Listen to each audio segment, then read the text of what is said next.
Hey guys! Alright, this is fantasy lesson number 4. And the focus of this lesson is don't rush to judgment when you are reading.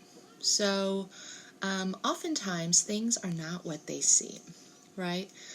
For example, when I first saw Brussels sprouts, I thought those were going to be absolutely terrible. I remember them being portrayed as the worst possible food that one would have to eat. And then my sister-in-law, who's not the one sister-in-law, but a different sister-in-law, she made me Brussels sprouts, and they were exceptional. And ever since then, I realized, wait a minute, I shouldn't have judged those Brussels sprouts so harshly. Because things aren't always what people say, and things aren't always what they appear. So as you are reading, you need to suspend your judgment and think about what's happening and make guesses, but don't just assume, okay? All right, so we are going to be listening to chapter 7, 8, and 9 today, and then we'll talk about it. All right? "That's what this place is," he said, as the light went out. "It's the house of always." Chapter 7. A Present from the Past.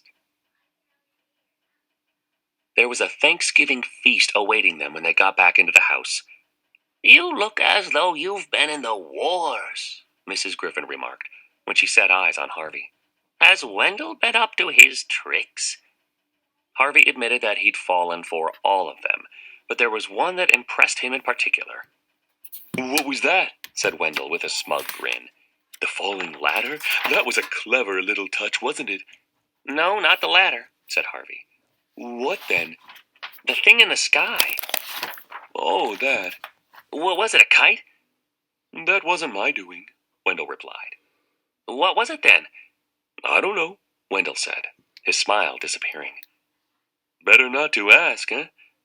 "But I want to know," Harvey insisted, turning to Mrs. Griffin. "It had wings, and I think it flew off the roof." "Then it was a bat," Mrs. Griffin said. "No, this was 100 times bigger than a bat." He spread his arms. "Great, dark wings." Mrs. Griffin frowned as Harvey spoke. "You imagined it," she said. "I did not," Harvey protested. "Why don't you just sit down and eat?" Mrs. Griffin replied. "If it wasn't a bat, then it wasn't anything at all." "But Wendell saw it too, didn't you, Wendell?" He looked around at the other boy, who was digging into a steaming plate of turkey and cranberry sauce. "Who cares?" Wendell said, chewing as he spoke. "Just tell her you saw it." Wendell shrugged. "Maybe I did, maybe I didn't. It's Halloween night. There's supposed to be boogeymen out there." "But not real ones," said Harvey. "A trick's one thing, but if that beast was real—" As he spoke, he realized he was breaking the rule he'd made on the porch. Whether the winged creature was real or not didn't matter. This was a place of illusions. Wouldn't he be happier here if he just stopped questioning what was real and what wasn't? "Sit down and eat," Mrs. Griffin said again. Harvey shook his head. His appetite had disappeared. He was angry, though he wasn't quite sure at whom. Maybe at Wendell, for his shrugs, or at Mrs. Griffin for not believing him, or at himself, for being afraid of illusions. Maybe all three. "I'm going up to my room to change," he said, and left the kitchen. He discovered Lulu on the landing, staring out the window. Wind gusted against the glass, reminding Harvey of Rictus's first visit. It wasn't rain the gusts were bringing, however. It was powdery snow. "It'll be Christmas soon," she said. "Will it?" "There'll be presents for everyone. There always are. You should wish for something." "Is that what you're doing?" She shook her head. "No," she said. "I've been here so long I've got everything I ever wanted. Would you like to see?" Harvey said yes, and she led him up the stairs to her room, which was immense and filled with her treasures. She obviously had a passion for boxes. Tiny jeweled boxes, large carved boxes, a box for her collection of glass balls, a box that played tinkling music, a box into which 100 smaller boxes fitted. She also had several families of dolls, who sat in blank-faced rows around the walls. But more impressive by far was the house from which the dolls had been exiled. It stood in the middle of the room, 5 feet high from step to chimney top, every detail of brick, slate, and sill perfect. "This is where I keep my friends," Lulu said, and opened the front door. 2 bright green lizards came out to greet her, scurrying up her arms onto her shoulders. "The rest are inside," she said. "Take a look." Harvey peered through the windows and found that every perfect room in the house was occupied. There were lizards lounging on the bed, lizards snoozing in the baths, lizards swinging from the chandeliers. He laughed out loud at their antics. "Aren't they fun?" Lulu said. "Great," he replied. "You can come up and play with them any time you want." "Thanks." "They're really very friendly. They only bite when they're hungry. Here." She plucked one off her shoulder and dropped it into Harvey's hands. It promptly ran up and perched on his head, much to Lulu's amusement. They enjoyed the company of both the lizards and each other for a long while, until Harvey caught a glimpse of his reflection in one of the windows, and remembered what a sight he was. "I'd better go and wash," he told Lulu. "I'll see you later." She smiled at him. "I like you, Harvey Swick," she said. Her honesty made him honest. "I like you too," he told her. Then, his expression darkening, he said, "I wouldn't want anything to happen to you." She looked puzzled. "I saw you at the lake," he said. "Did you?" she replied. "I don't remember." "Well, anyway, it's deep. You should be careful. You could slip and fall in." "I'll be careful," she said as he opened the door. "Oh, and Harvey?" "Yes?" "Don't forget to wish for something." "What shall I ask for?" he wondered as he washed the dirt off his face. Something impossible, maybe, to see just how much magic the house possessed. A white tiger, perhaps. A full-sized Zeppelin. A ticket to the moon. The answer came from the depths of his memory. He'd wished for a present he'd been given and lost a long time ago. A present that his father had made for him, which Mr. Hood, however much he might want to please his new guest, would never be able to duplicate. "The Ark," he murmured. With his face washed, and the scratches he'd got from the thorns in the thicket worn like war wounds, he headed back downstairs, to find that once again the house had performed an extraordinary transformation. A Christmas tree, so tall that the star at its summit pricked the ceiling, stood in the hallway, the colors of its twinkling lights seeping into every room. There was a smell of chocolate in the air, and the sound of carols being sung. In the living room, Mrs. Griffin was sitting beside a roaring fire, with Stu Cat purring on her lap. "Wendell's gone outside," she told Harvey. "There's a scarf and gloves for you by the front door." Harvey went out onto the porch. The wind was icy, but it was already clearing the snow clouds, leaving the stars to shine down on a perfect white carpet. Not quite perfect. A trail of tracks led down from the house to the spot where Wendell was building a snowman. "Coming out?" he hollered to Harvey, his voice as clear as the bells that were ringing through the crisp air. Harvey shook his head.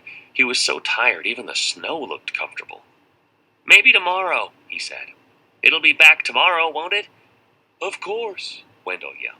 "And the night after, and the night after." Harvey went back inside to look at the Christmas tree.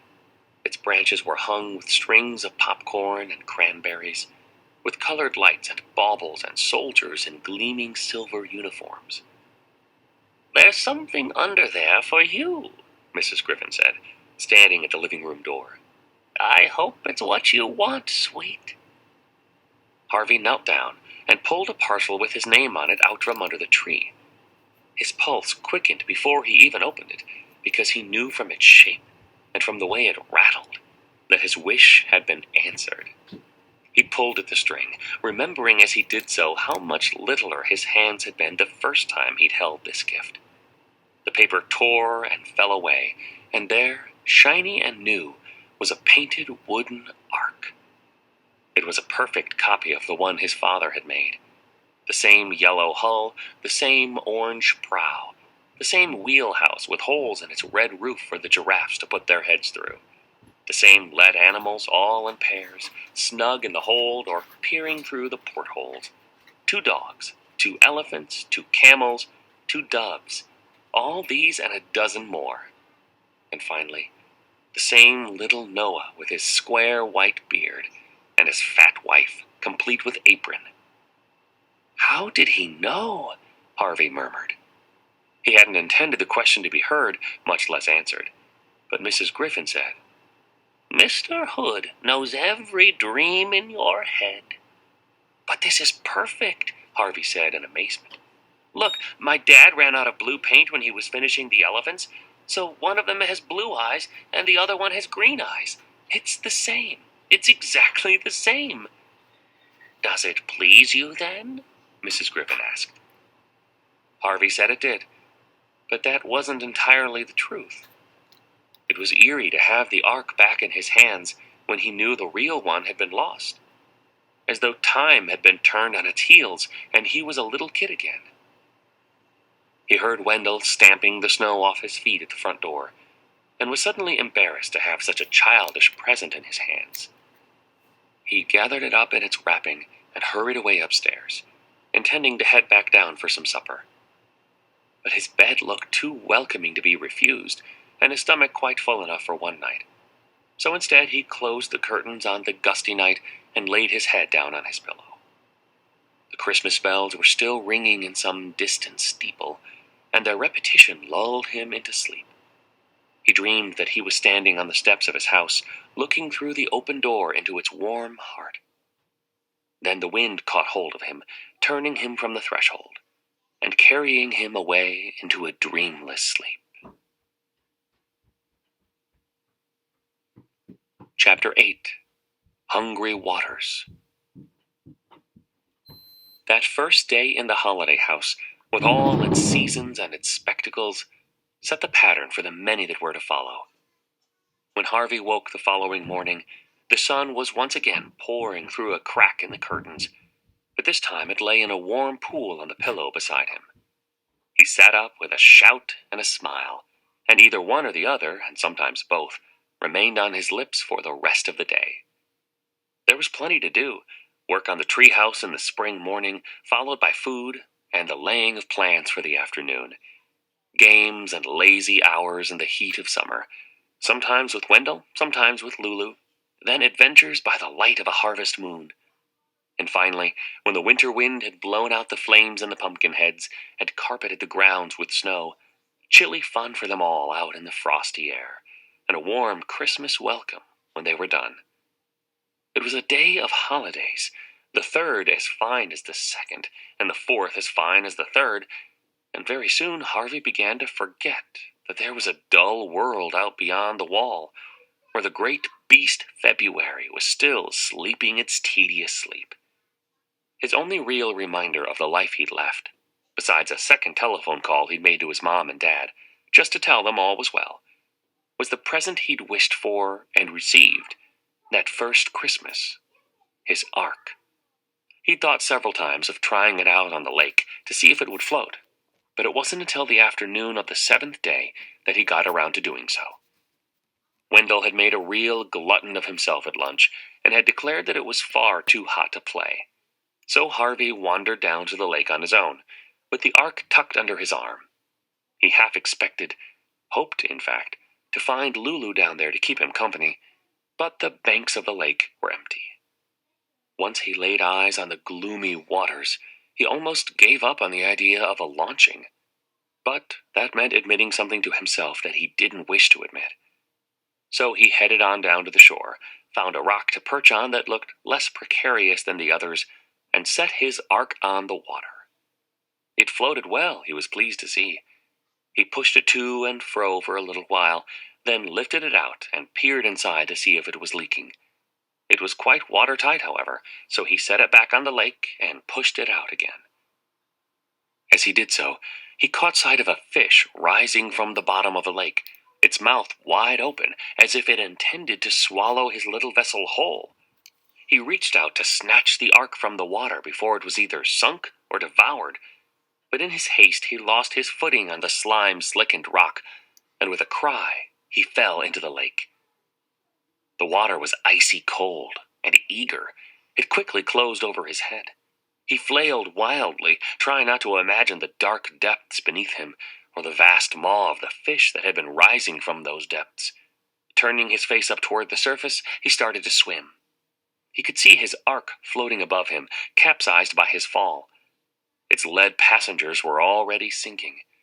He didn't try and save them, but surfaced, gasping for breath, and paddled toward the shore. It wasn't much of a distance. In less than a minute, he was hauling himself up onto the rocks and scrambling away from the bank, water pouring from his sleeves and trousers and shoes. Only when his feet were well clear of the lake and no hungry fish could snap at his toes did he drop down onto the ground. Though it was midsummer, and the sun was blazing somewhere overhead, the air around the lake was cold, and he soon began to shiver. Before he made his way out into the sun, however, he looked for some sign of his ark.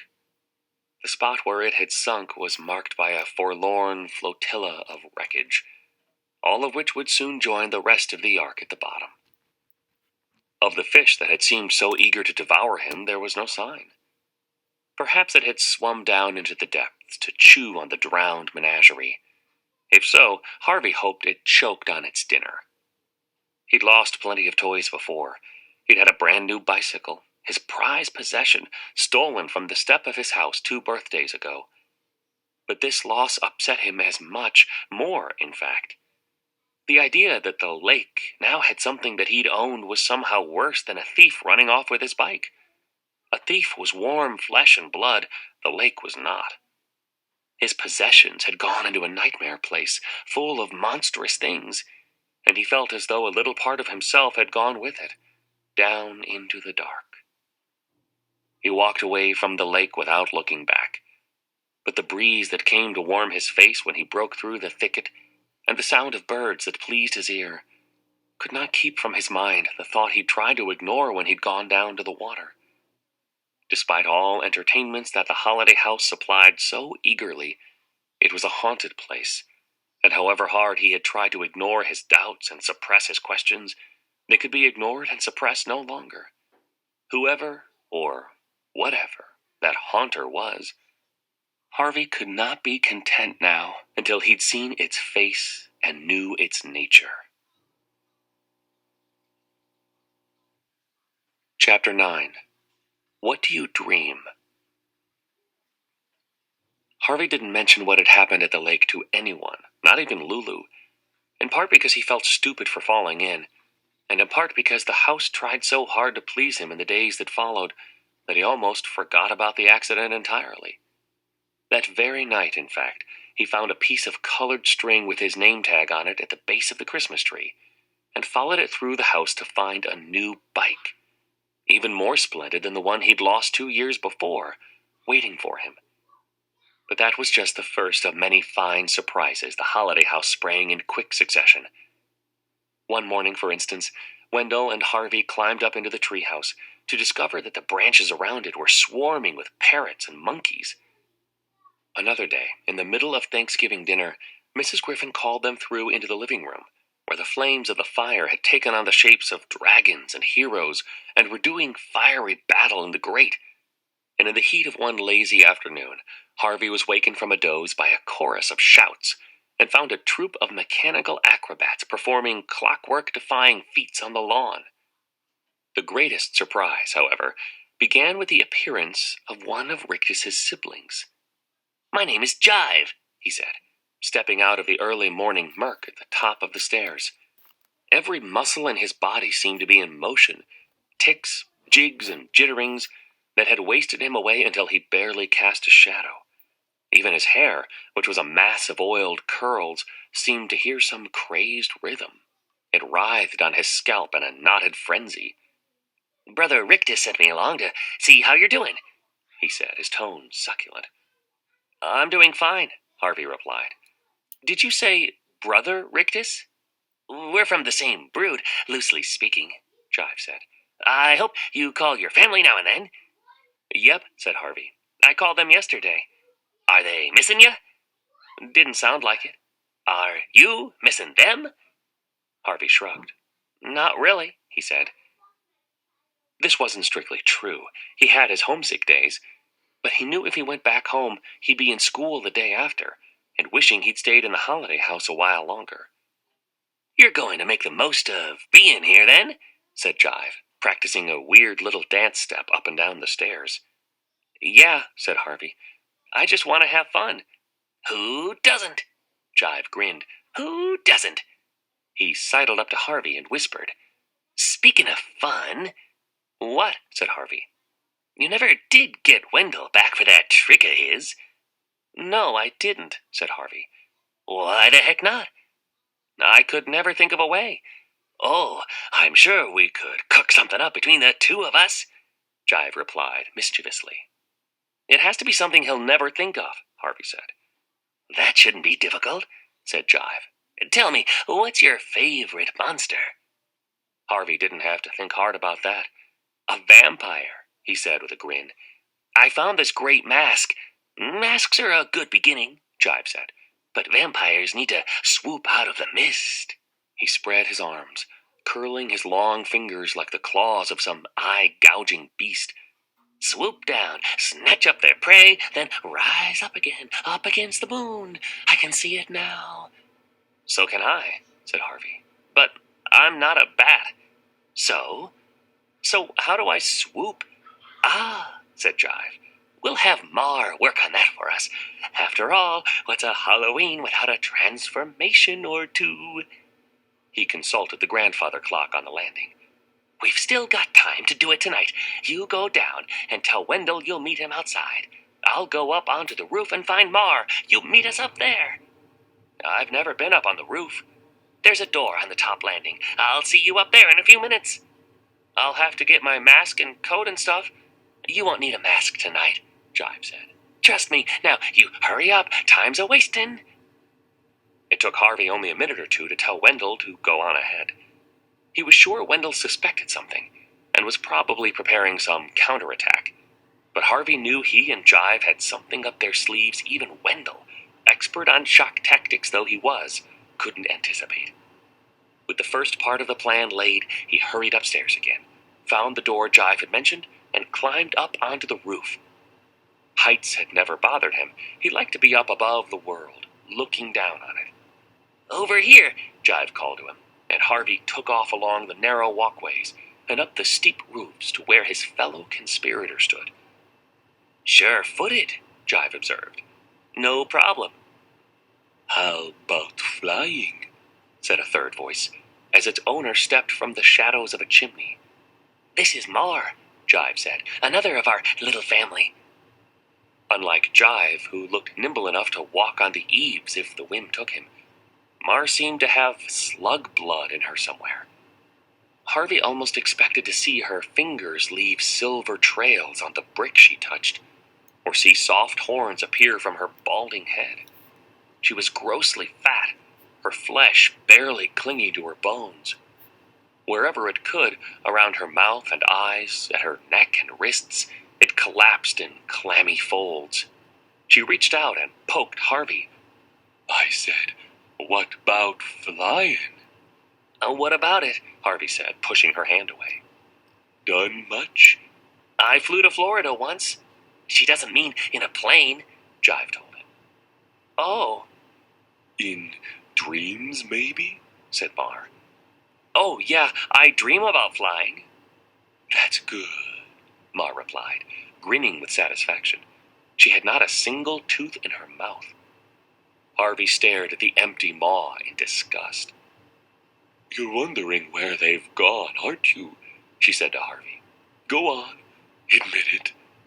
Harvey shrugged. Well, yes, I am. Karna took them, the thieving brute. I had fine teeth, beautiful teeth. Who's Karna? Harvey wanted to know. Never mind, Jive said, hushing Mar before she could reply. Get to it, or he'll miss the moment. Mar muttered something beneath her breath, then said, Come to me, boy, extending her arms in Harvey's direction.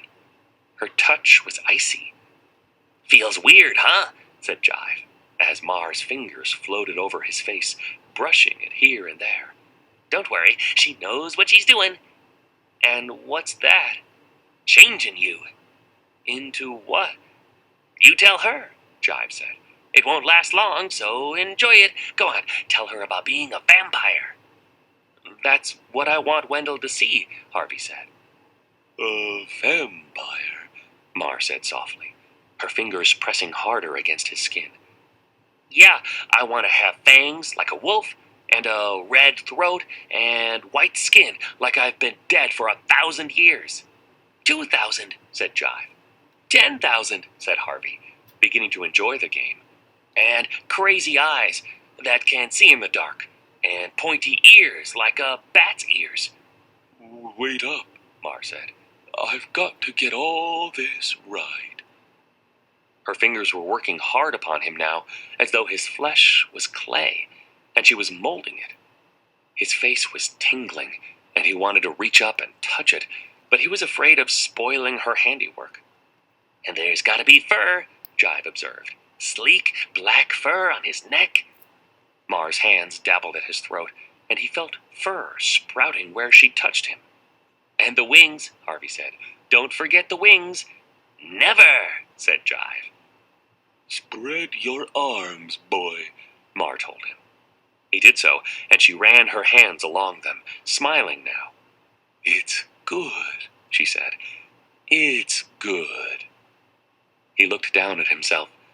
To his astonishment, he found his fingers were gnarled and sharp, and leathery flaps were hanging from his arms. The wind gusted against them, threatening to carry him off the roof then and there. "You know you're playing a dangerous game, don't you?" Mar said, as she stood back to admire her handiwork. "You'll either break your head or scare the life out of your friend Wendell, or both." "He won't fall, woman," Jive said. "He's got the knack of this. I can tell just by looking at him." He peered at Harvey with his squinty eyes. "Wouldn't be surprised if you weren't a vampire in another life, boy," he said. "Vampires don't have other lives," Harvey said, the words more difficult to say with a mouthful of fangs. "They live forever."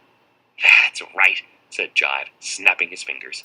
"So they do, so they do."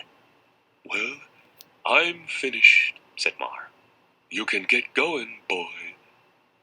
The wind came gusting again, and if Jive hadn't been holding on to him as they walked the edge of the roof, Harvey would surely have been carried away. "There's your friend," Jive whispered, pointing down into the shadows. Much to his amazement, Harvey found that he could see Wendell quite clearly, even though it was pitch dark in the thicket.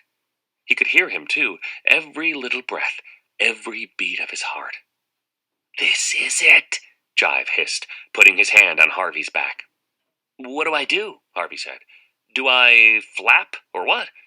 "Jump," Jive said. "The wind'll take care of the rest, either the wind or gravity." And with that, he shoved Harvey off the edge of the roof and into the empty air. All right, so let's talk about these chapters. The first thing that we're focused on is how we should not rush to judgment. We should be thinking deeply about what we're reading, but we shouldn't assume things are as they are described. For example, in The Thief of Always, they start off with a description on the holiday house. On page 22, they say, "The house was more wonderful inside than out. Even on the short journey to the kitchen, Harvey glimpsed enough to know that this was a place built for games, chases, and adventures. It was a maze in which no two doors were alike. It was a treasure house where some notorious pirate had hidden his blood-stained booty." So in that description, we can see that Harvey's viewing the holiday house as a very magical, wonderful place. Though on page 59, things are starting to change. It says, Harvey shook his head. His appetite had disappeared. He was angry, though he wasn't quite sure at whom. Maybe at Wendell for his shrugs, or at Mrs. Griffin for not believing him, or at himself for being afraid of illusions. maybe all three. So this example shows how Harvey is starting to question a little bit about the holiday house, and maybe it's not as perfect as he once thought. So this illustrates how we need to make sure that we are questioning and not making judgments about people, places, and things in our stories, because the authors spend a lot of time crafting these stories. And I know when I'm reading and when I'm watching something, I especially like it when the story takes a turn that I did not expect. So we need to make sure that we are open and considering all the different avenues in which the story could go. The next thing I want to talk about is how we should pay particular attention to when the characters are asking questions. I know we've talked about this before, but I found another example that I would like us to discuss. It's on page 58, and it's referring to when they were at Halloween and there was a creature in the sky. Harvey is mentioning how he was a bit impressed. Not the latter, said Harvey. What then? The thing in the sky. Oh, that. What was it, a kite? That wasn't my doing, Wendell replied. What was it then? I don't know, Wendell said, his smile disappearing. Better not to ask, eh? But I want to know, Harvey insisted, turning to Miss Griffin. It had wings, and I think it flew off the roof. Then it was a bat, Miss Griffin said. No, this was 100 times bigger than a bat. He spread his arms. Great dark wings. Mrs. Griffin frowned as Harvey spoke. You imagined it, she said. I did not, Harvey protested. Why don't you just sit down and eat, Mrs. Griffin replied. If it wasn't a bat, then it wasn't anything at all. But Wendell, you saw it, didn't you, Wendell? He looked around at the other boy who was digging into a steaming plate of turkey and cranberry sauce. Who cares? Wendell said, chewing as he spoke. So this shows how Harvey is asking a lot of questions about the flying creature in the sky. He's not necessarily getting answers, but we are learning a little bit more about the characters, right? We learned that Mrs. Griffin seems to be not believing Harvey, or maybe covering something up. It's kind of hard to tell at this point. And also, I notice Wendell continues to be his same old self. He's not questioning things. He's not thinking deeply, which is an interesting character to have as a good friend to Harvey. Harvey is a kid who questions and asks a lot and seems to be a bit more curious, where Wendell is not, right? Wendell's just like, this is great, let's just have fun. And so I find the contrast in the characters to be pretty interesting. The last thing I want to talk about is power. We want to pay particular attention to who has the power in a story, and power changes, right? One moment some character or some place or something could have a great amount of power, and things could happen and that could change, right? So on page 59, we notice that Harvey is not the one with the power. And he lost his power when he was back at his home, when he agreed that he was not going to ask questions, right? Because not asking questions and not really thinking critically about things is kind of giving up a little bit, right? So let me read this to you and then we can talk about it a little bit more. As he spoke, he realized, and we're talking about Harvey right now, as he spoke, he realized he was breaking the rule he'd made on the porch. Whether the winged creature was real or not, it didn't matter. This was a place of illusions. Wouldn't he be happier here if he just stopped questioning what was real and what wasn't? So when we're thinking about power, this kind of shows that someone has power over Harvey. He's starting to reconsider how he operates, right? Before he was asking a lot of questions, and now he's thinking, maybe I shouldn't question things. And that to me is a bad sign, right? I think there's a point in which everyone needs to kind of go with the flow, right? Because we are a community, we are a group of people, we can't always do exactly what we are thinking. But then there's also a line with that as well. If we are not thinking people, and we just always go with the flow, then we're not always using our brains to their full capacity. So, as you are reading, make sure you are not rushing to judgment about people, places, and things in your stories. Pay attention to the questions the characters are asking, and pay attention to who has the power in the story. I don't know yet in this story who has the power, but I know that Harvey doesn't. All right? All right, so what do you need to do? You need to make sure that for your book club that you are prepared to talk about these things that we've discussed so far. I put all of our teaching points throughout the film.